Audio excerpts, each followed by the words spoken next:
Në logon e kompanisë Megatek është vendosur thirrja bëje mirë bëje vet, referuar akuzave që qarkullojnë mbi aktivitetin e saj. Pronari Dionis Teqja duket se vepron sipas vullnetit të tij, pa u ndalur nga institucionet ligjzbatuese. Gjatë 23 viteve aktivitet, për asnjë shkelje të pretenduar ligji dhe për asnjë rast me pasoja për jetën e punonjësve, Dionis Teqja dhe kompanitë e tij nuk rezultojnë të kenë marrë ndëshkim penal përfundimtar. Rasti i parë, në kompaninë Megatek u konstatuan punësime të miturish të moshave 13 deri në 16 vjeç, të cilët kryenin punë të rënda fizike. Dy prej tyre, E Alla 14 vjeç dhe K Dusha 16 vjeç, u aksidentuan rënd pas një rënjeje nga rreth 12 metra lartësi.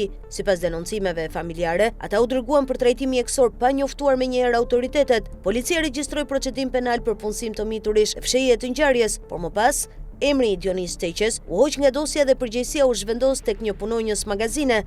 Inspektoriati i punës paraqiti raport që i konsideronte të plagosurit si madhor dhe të punësuar sipas ligjit. Rasti i dytë, Dionis Teqja u kallëzua për dhunë fizike ndaj dy shoferëve dhe për marrje të mjeteve të transportit të City Park. Çështja u procedua fillimisht, por më pas u pushua. Rasti i tretë, një 32 vjeçar humbi jetën gjatë punës në ambientet e Megatek. Policia procedoi Dionis Teqjen si person përgjegjës për shkelje të rregullave të sigurisë në punë. Brenda 24 orëve, emri i tij u hoq nga dosja dhe përgjegjësia u kalua tek një punëtor 61 vjeçar. Çështja u pushua. Fakte mbi kompanitë e lidhura me Dionis Teqjen. Sipas informacioneve të siguruara nga burime pranë institucioneve fiskale dhe ligjzbatuese, disa nga kompanitë e lidhura me Dionis Teqjen kanë pasur mungesë bilance shtatimore ose deklarime me humbje të vazhdueshme. Megatek, krijuar më 17 mars 2007, aktivitet import-eksport mallrash industriale pa bilance të dorëzuara që nga viti 2022. Spartan Security, 29 janar 2002, raporton humbje pa bilance që nga 2021. Teqja International, 2 qershor 2004, import-eksport pa bilance që nga 2023. TNT